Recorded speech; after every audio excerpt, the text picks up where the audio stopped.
Assalamualaikum warahmatullahi wabarakatuh. Kali ini kita akan melanjutkan materi kita, yaitu tentang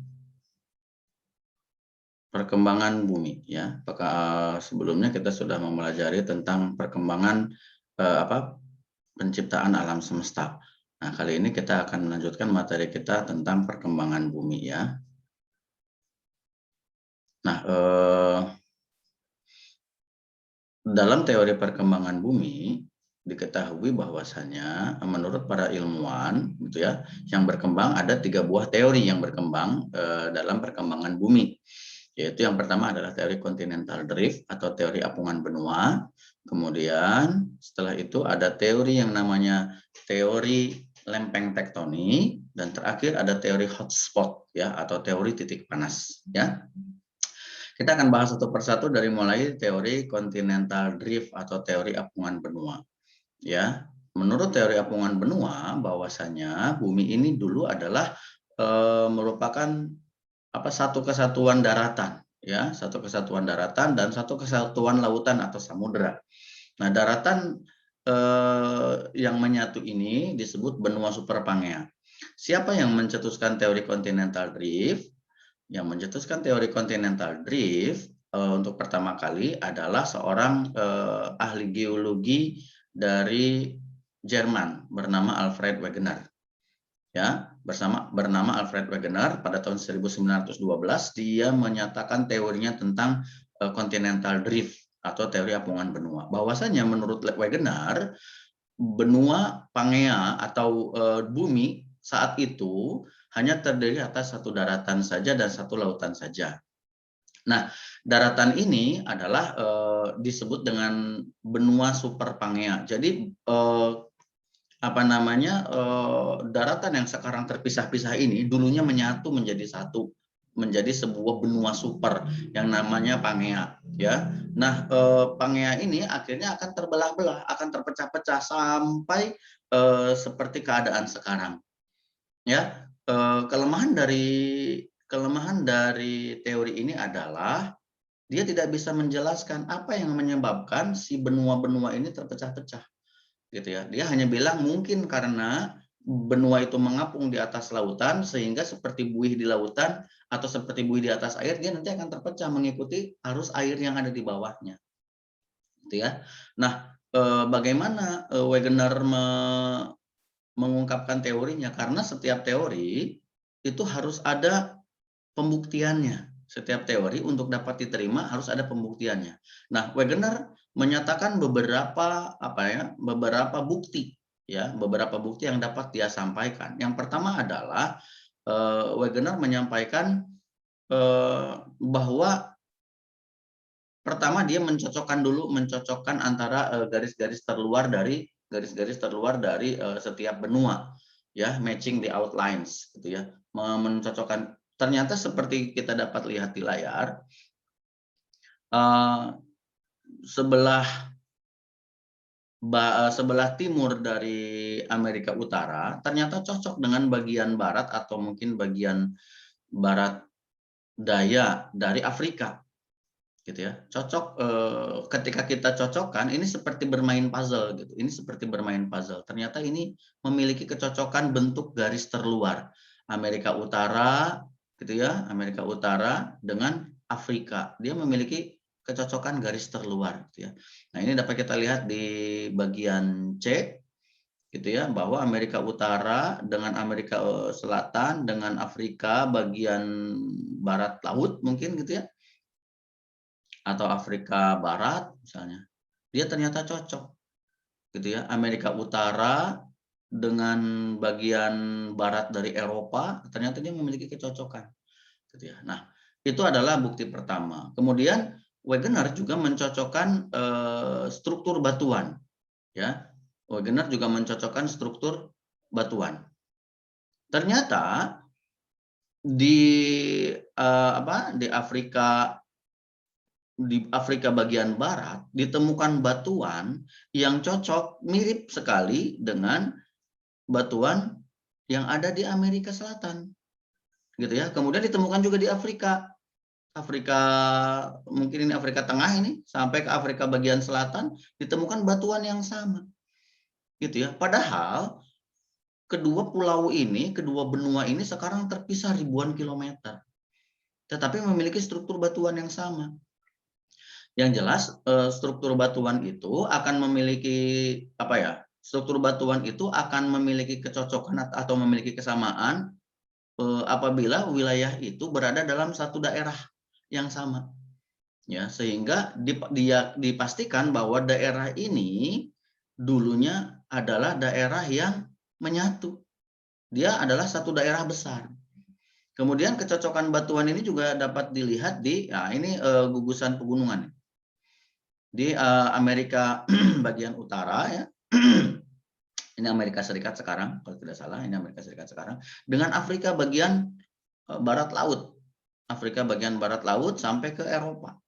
Nah, ini dia memiliki kecocokan batuan gitu ya. Nah, ini adalah gugusan pegunungan, Ya, maaf ini tergeser. Ya, kemudian terlihat secara umum tadi sudah saya sampaikan ini gitu ya, ternyata berada dalam satu wilayah besar. Ternyata mereka berada dalam satu wilayah besar. Nah, bukti yang pertama adalah mencocokkan struktur batuan dan mencocokkan garis-garis terluar dari setiap benua. Kemudian bukti yang kedua adalah mencocokkan fosil, ya, mencocokkan fosil-fosil yang ditemukan. Ternyata ditemukan fosil-fosil seperti misalnya ini, ada fosil dari Lystrosaurus, ya, ada fosil dari Lystrosaurus. Lystrosaurus ini adalah binatang darat, dia tidak bisa berenang, tetapi ternyata fosilnya ditemukan di wilayah India, ditemukan di wilayah Afrika, di Madagaskar, ya, ditemukan di wilayah Afrika dan ditemukan di wilayah Antartika yang sekarang terpisah ribuan kilometer masing-masing kepulauan ini, gitu ya.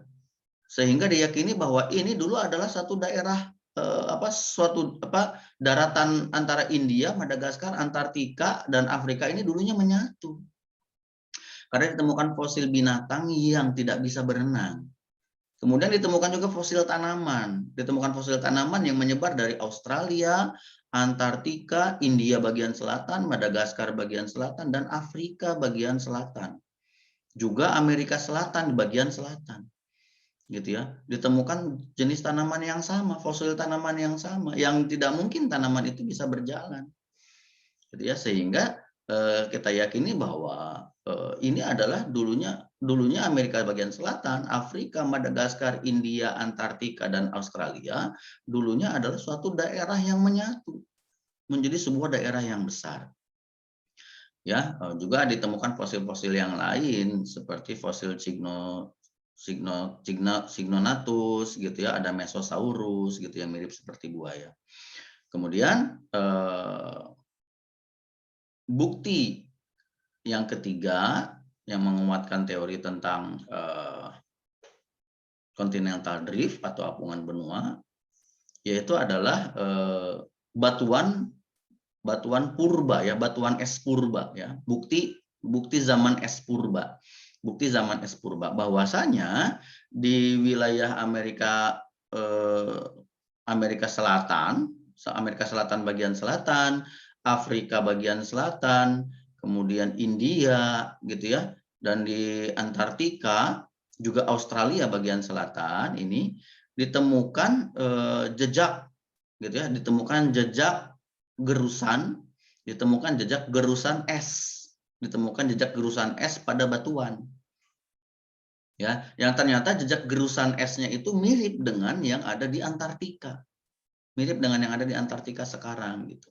Nah, ternyata jadi jika digambarkan Amerika bagian selatan, Afrika, India dan Australia juga Antartika, nyatanya pergerakannya adalah tadinya mereka menyatu menjadi satu, dan pergerakannya adalah Amerika Selatan bagian selatan bergerak ke arah timur ya, bergerak ke arah barat, bergerak ke arah barat, Afrika bergerak ke atas gitu ya, Antartikanya nanti bergerak ke bawah, India bergerak ke arah timur laut, kemudian Australia bergerak ke arah timur. Gitu ya. Jadi rupanya ini adalah satu daerah yang sama dulu karena ternyata ditemukan jejak gerusan es pada batuan. Ya. Nah, ini adalah 3 bukti yang menguatkan teori continental drift bahwasanya menurut Alfred Wegener bumi ini dulu terdiri atas satu buah benua saja, yaitu benua yang sangat besar, namanya dia menyebutnya Pangea, ya. Dia menyebutnya benua super Pangea. 3 bukti tadi sudah kita disampaikan. Yang pertama adalah mencocokkan jenis batuan di wilayah yang sekarang terpisah jauh, yang ternyata batuannya memiliki kesamaan. Berarti dulu wilayah yang memiliki batuan yang sama itu berarti dulu wilayah besar itu adalah satu wilayah besar gitu yang sekarang sudah terpisah jauh. Selain dia mencocokkan garis-garis terluar dari setiap benua. Kemudian bukti yang kedua adalah mencocokkan fosil-fosil. Ternyata ditemukan fosil-fosil yang sama dari binatang yang tidak bisa berenang di laut, gitu ya. Yang sekarang di kepulauan yang sekarang terpisah ribuan kilometer. Berarti dulu kepulauan yang sekarang terpisah ribuan kilometernya dulu menyatu sebetulnya, gitu ya. Dan yang ketiga adalah jejak gerusan es di zaman purba yang ditemukan pada batuan di wilayah yang sekarang terpisah ribuan kilometer. Lantas mengapa benua-benua ini bisa bergerak? Tadi ternyata teori continental drift tidak dapat menjelaskan mengapa benua-benua itu dapat bergerak. Gitu ya. Maka para ilmuwan mencari tahu kembali, akhirnya ditemukanlah teori yang terbaru, yaitu teori lempeng tektonik. Gitu ya. Teori yang terbaru adalah teori lempeng tektonik. Pada teori lempeng tektonik, ya, ternyata ditemukan bahwasanya di bawah permukaan bumi, di bawah permukaan kerak bumi atau tanah yang kita injak ini, di bawah batuan yang kita injak ini, ternyata ada lempeng-lempeng tektonik yang menyusun bumi. Gitu ya.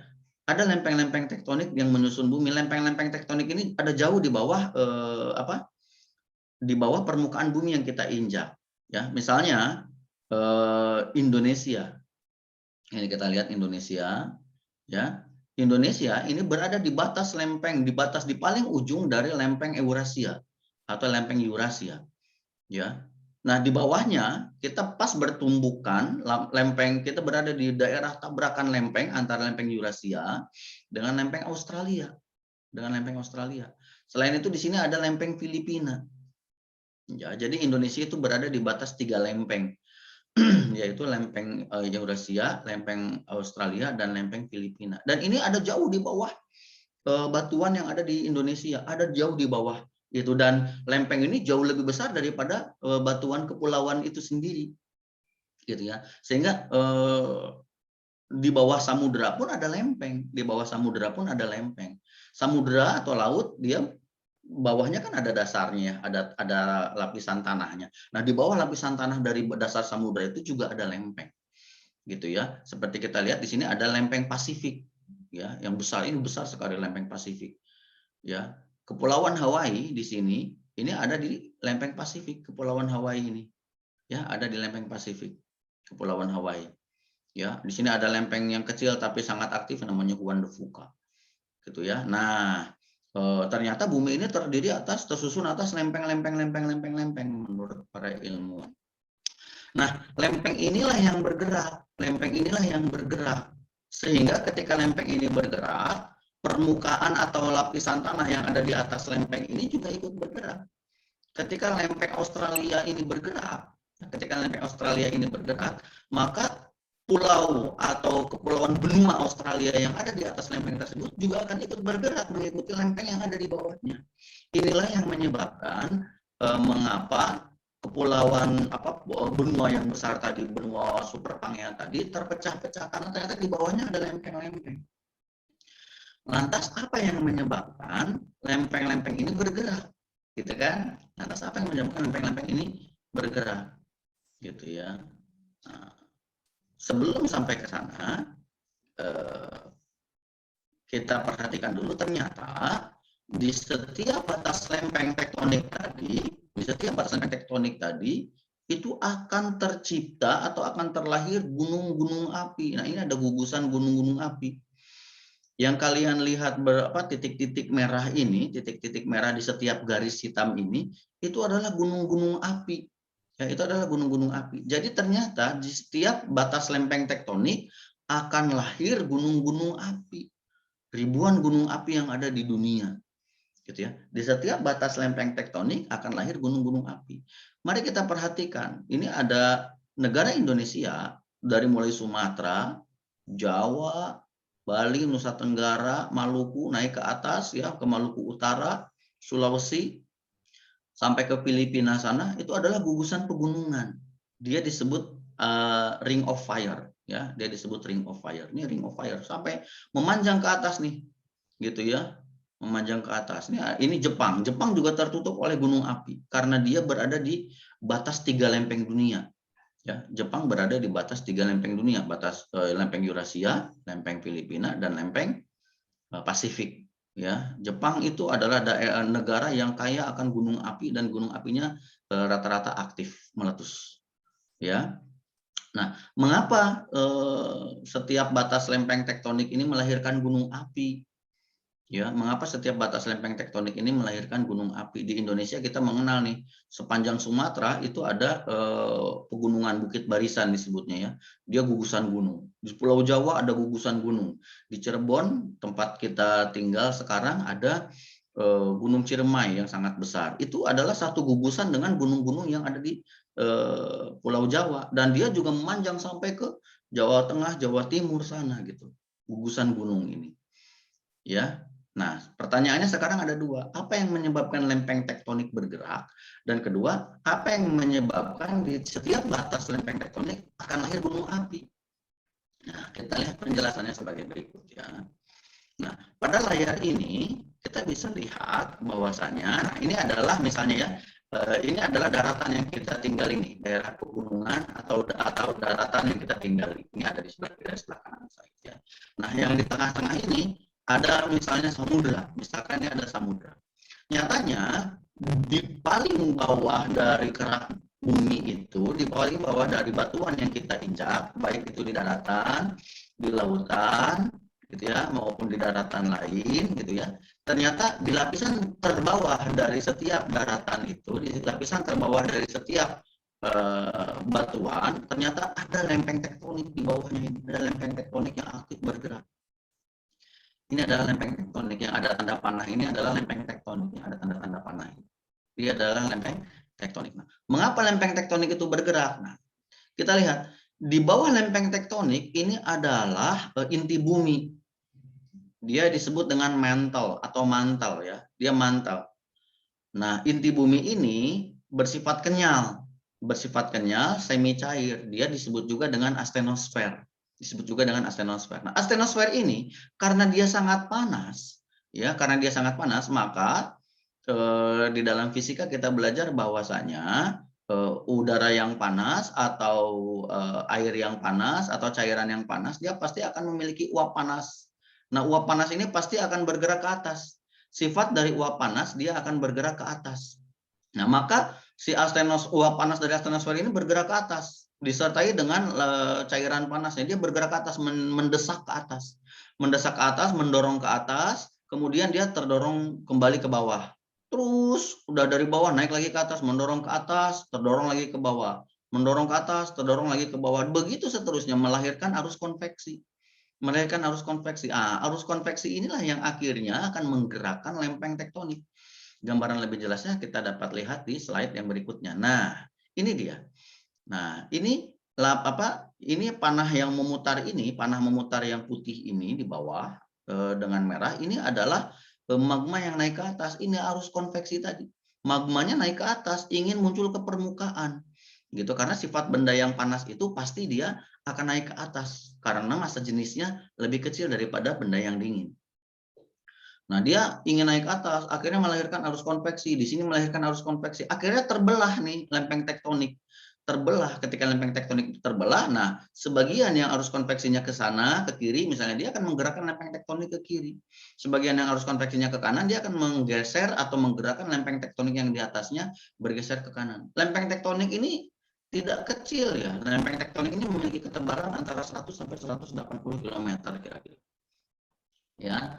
Jadi nah ini di bawah lempeng tektonik ini, di bawah lempeng tektonik ada magma yang bisa ketebalannya sampai 2.800 km. Ya, nah oke, begitu ya. Jadi apa yang menggerakkan, ini jawaban pertama, apa yang menggerakkan lempeng tektonik? Yang menggerakkan lempeng tektonik ini adalah magma yang ada di bawahnya. Astenosfer ini juga bisa kita sebut sebagai magma, gitu ya. Nah, selain itu, mengapa di daerah batas tabrakan lempeng tektonik akan lahir gunung api? Ini kita lihat, ini ada lempeng nih. Ini mungkin lempeng dasar samudra. Mungkin ini anggaplah ini adalah lempeng Pasifik misalnya. Selain lempeng Pasifik ini, di sini juga ada lempeng. Nah, di daratan sini juga ada lempeng. Mungkin ini lempeng Filipina misalnya, gitu ya, lempeng Filipina yang ada di daerah Jepang. Daerah di atasnya ada Jepang. Mungkin ini daerah Jepang di atas ini misalnya. Kita anggap saja begitu. Maka lempeng ini, lempeng samudra ini, lempeng Pasifik ini bertabrakan dengan lempeng Filipina. Ketika dia bertabrakan, dia akan menimbulkan gesekan di sini. Dia akan menimbulkan gesekan. Nah, ketika dia menimbulkan gesekan, akan menimbulkan panas. Maka lempeng tektonik yang terpanaskan ini, dia juga akan melebur menjadi cair. Nah, kemudian magma yang dari bawah dia akan naik ke atas. Dia naik ke atas, kemudian dia sampai ke permukaan batuan. Ketika dia sampai ke permukaan batuan, ketika magma itu sampai ke permukaan batuan, maka di sini akan lahir gunung api. Ya, ketika magma itu lahir sampai ke permukaan batuan, sampai ke daratan lah ya, boleh kita bilang, maka dia akan lahir gunung api. Nah, setiap kali tabrakan lempeng terjadi, akan lahir gunung api baru karena magma akan muncul terus ke permukaan, gitu ya, akan lahir gunung api baru. Sehingga gunung api yang sudah ada pun jika terjadi tabrakan lempeng tektonik, gitu ya, jika terjadi gempa tektonik, maka gunung api yang sekarang sudah eksis pun, yang sudah ada pun akan mendapat suplai magma lagi. Sehingga kita kenal ada gunung api yang sudah 300 tahun tidak meletus, seperti misalnya gunung yang di Sumatera Utara itu, gunung apa ya? Gunung Sibayak misalnya, yang sudah 300 tahun dulu, 300 tahun tidak meletus. Dulu guru geografi saya mengajarkan bahwa ini gunung sudah mati, tidak akan meletus lagi. Nyatanya beberapa tahun terakhir ini meletus lagi. Ya, ternyata beberapa tahun terakhir ini meletus lagi. Mengapa bisa demikian? Karena beberapa tahun terakhir ini, 10 tahun atau 20 tahun terakhir ini, lempeng tektonik kita itu aktif bergerak, sehingga menimbulkan banyak gempa tektonik. Akhirnya apa? Gunung api yang tadinya sudah tidak dapat suplai magma, mendapat suplai magma lagi. Akhirnya mereka aktif lagi dan meletus lagi, gitu ya. Nah, inilah jawaban pertama, jawaban mengapa lempeng tektonik bisa bergerak, karena di bawah ada arus konveksi dari astenosfer atau dari magma yang ada di dalam inti bumi. Kemudian mengapa di daerah tabrakan lempeng tektonik lahir gunung api? Karena setiap tabrakan lempeng tektonik akan membuat terobosan-terobosan magma ke permukaan. Di mana magma muncul di permukaan, di situ akan lahir gunung api. Gitu ya, di situ akan lahir gunung api. Nah, selanjutnya ada pertanyaan berikutnya. Ini kita kembali seperti slide sebelumnya. Lantas, jika memang gunung api itu ada di daerah tabrakan lempeng tektonik, sekarang ada pertanyaan yang aneh. Mengapa ada gunung api? Nah, ini mengapa ada gunung api contohnya, padahal dia tidak ada di batas lempeng tektonik. Gunung api ini jauh dari batas lempeng tektonik. Dia ada di tengah-tengah Samudra Pasifik misalnya. Ini adalah Hawaii. Ini adalah wilayah Hawaii. Di wilayah Hawaii ada gunung api yang aktif. Padahal dia jauh dari batas lempeng tektonik. Dari daerah tabrakan lempeng tektonik. Maka lahirlah teori yang baru. Ini tidak hanya Hawaii ya, di sini juga ada gunung api ini jauh dari batas lempeng tektonik, ribuan kilometer dari batas lempeng tektonik. Mengapa bisa lahir gunung api? Nah, maka lahirlah teori yang ketiga, yaitu teori hotspot. Ya, lahirlah teori yang ketiga yaitu teori hotspot. Teori hotspot ini menjelaskan mengapa bisa ada gunung api yang terlahir dari daerah yang tidak ada batas lempeng tektonik. Nah, ini adalah gambaran umumnya ya. Ini adalah gambaran umumnya. Ternyata ada hotspot atau ada magma yang muncul langsung ke permukaan dari dalam inti bumi. Magma yang ternyata dia bisa menerobos langsung ke permukaan. Ya, menerobos lempeng tektonik dan menerobos muncul langsung ke permukaan. Nah, di daerah magma yang muncul ke permukaan itu dia menjadi titik panas atau menjadi hotspot. Maka di sana akan lahir gunung api. Nah, kemudian gunung api ini akan bergeser ke sebelah sana. Dia akan bergeser, bergerak. Mengapa bergerak? Karena dia dibawa oleh lempeng tektonik yang ada di bawahnya. Ya, lempeng tektonik kan dia bergerak. Nah, ketika lempeng tektoniknya bergerak, gunung yang ada di atas dia akan bergeser. Saat dia bergeser ke sana.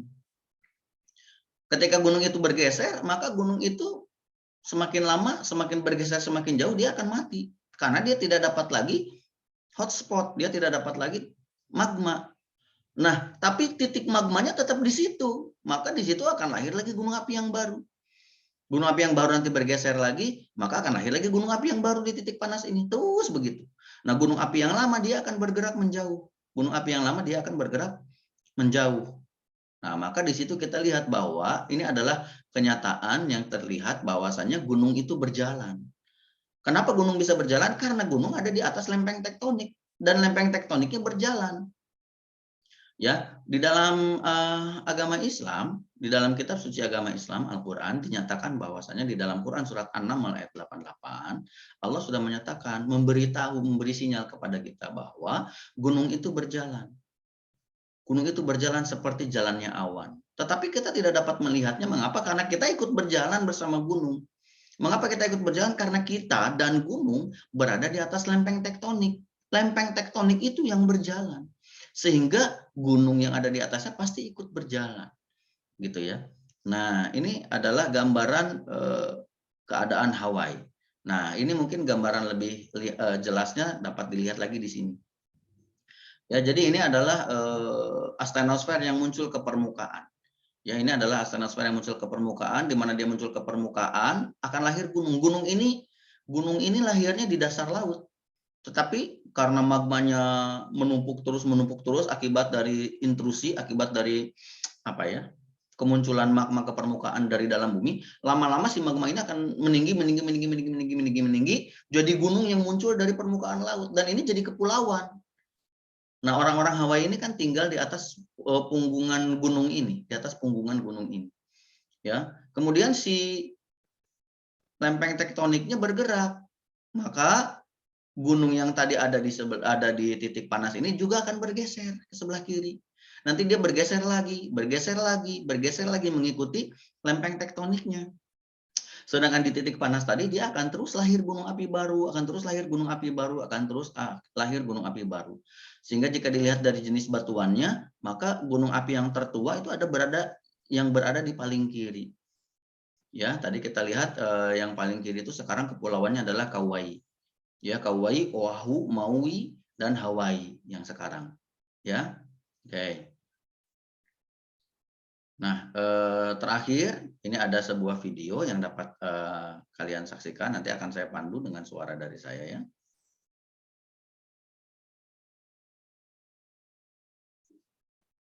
Sebentar.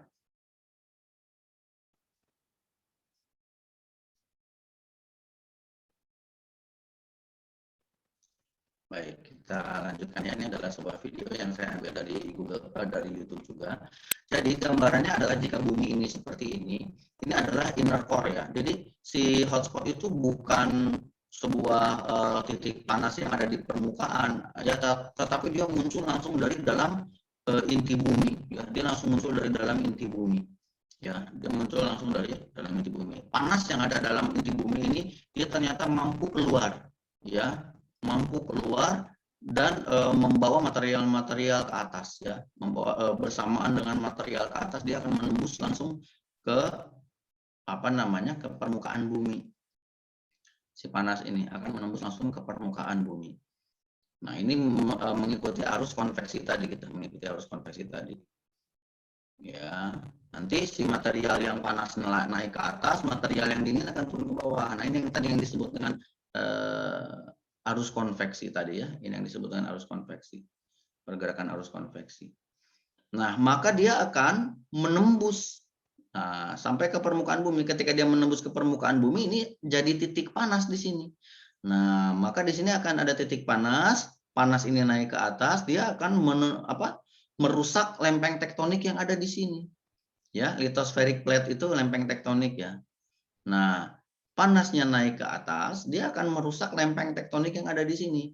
Kemudian dia akan menerobos sampai ke permukaan. Nah, ini adalah batuan yang ada di atasnya. Ini adalah lantai samudra. Ya, ini adalah lantai samudra. Dia akan lama-lama ratusan tahun, ribuan tahun, dia akan lama-lama akan menerobos nih ke sini. Dia akan menerobos. Ya, dia akan muncul ke permukaan. Ya, dia akan muncul ke permukaan.